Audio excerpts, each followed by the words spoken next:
ये कहानी एक ऐसी माँ की है जिसकी जिंदगी में प्यार, त्याग और दर्द भरा हुआ था। उसकी जिंदगी ने उसे हर मोड़ पर परखा, लेकिन उसने कभी हार नहीं मानी। ये कहानी सिर्फ एक माँ की नहीं, बल्कि उन सभी माताओं की है जो अपने बच्चों के लिए सब कुछ त्याग देती हैं, फिर भी उनकी भावनाओं और बलिदानों को समझा नहीं जाता। मीरा, इस कहानी की मुख्य पात्र, एक छोटे से गांव में पैदा हुई थी। उसकी शादी बहुत छोटी उम्र में कर दी गई और जल्दी ही वह मां बनने की बड़ी जिम्मेदारी का सामना करने लगी।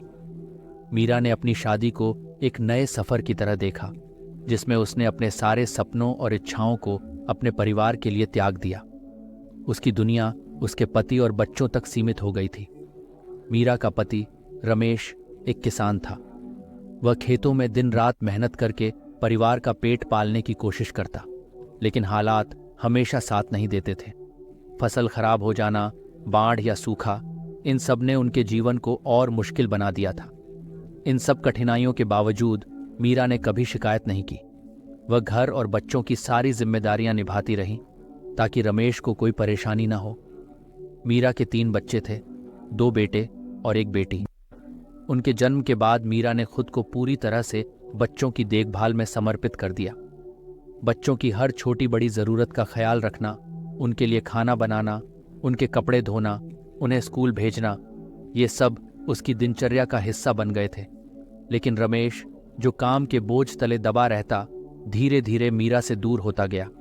उसकी बेरुखी ने मीरा का दिल कई बार तोड़ा, लेकिन उसने अपने बच्चों के लिए सब सहन किया। उसे लगता था कि एक माँ का फर्ज है कि वह अपने बच्चों की देखभाल करे, चाहे उसकी अपनी जिंदगी में कितनी भी परेशानियां क्यों ना हो।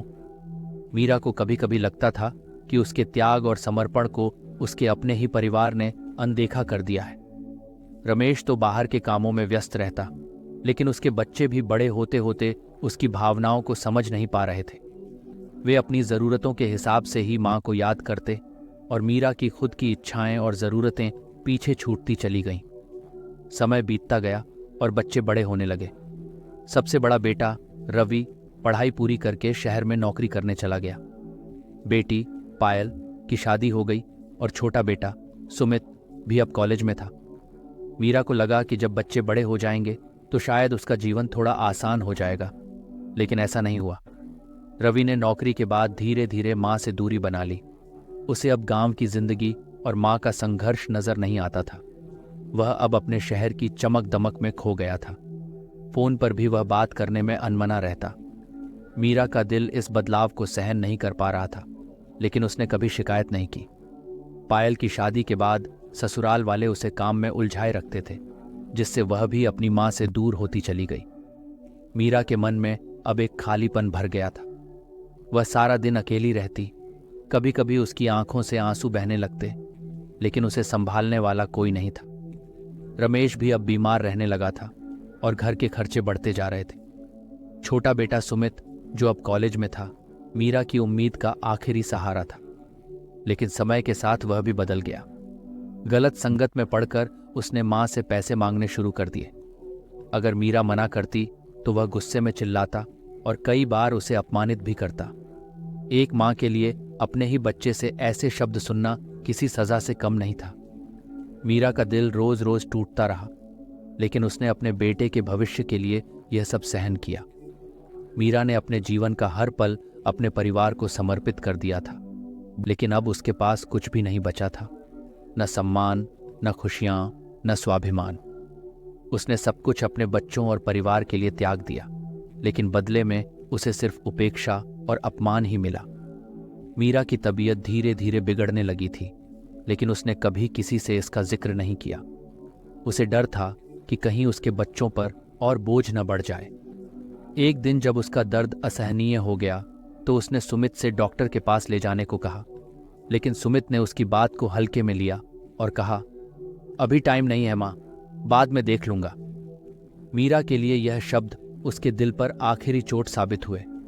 उसने अपने दर्द को और सहने की कोशिश की, लेकिन उसकी हालत और बिगड़ती चली गई। आखिरकार एक रात जब घर में सब सो रहे थे, मीरा का शरीर उस दर्द को सहन नहीं कर पाया और वह हमेशा के लिए इस दुनिया को अलविदा कह गई। मीरा के जाने के बाद घर में सन्नाटा छा गया। सुमित ने जब सुबह मां को जगाने की कोशिश की तो उसे समझ में आया कि वह अब इस दुनिया में नहीं है। उसने रोते हुए अपने भाई बहनों को खबर दी। रवि और पायल तुरंत घर पहुंचे, लेकिन तब तक बहुत देर हो चुकी थी। मीरा के जाने के बाद उसके बच्चों को एहसास हुआ कि उन्होंने अपनी मां के त्याग और प्यार को कभी समझा ही नहीं। उन्हें अब अपनी गलतियों का एहसास होने लगा, लेकिन अब कुछ बदलना संभव नहीं था। मां के बिना उनका घर खाली खाली लगने लगा, जैसे उस घर की आत्मा ही चली गई हो। मीरा की कहानी हमें यह सिखाती है कि मां का प्यार और त्याग अनमोल होता है। हम अक्सर अपनी जिंदगी की भागदौड़ में उनकी भावनाओं को नजरअंदाज कर देते हैं, लेकिन जब तक हमें उनकी कद्र होती है तब तक बहुत देर हो चुकी होती है। मां की असली महत्ता उसके जाने के बाद ही समझ आती है, लेकिन तब तक वह हमें हमेशा के लिए छोड़ चुकी होती है।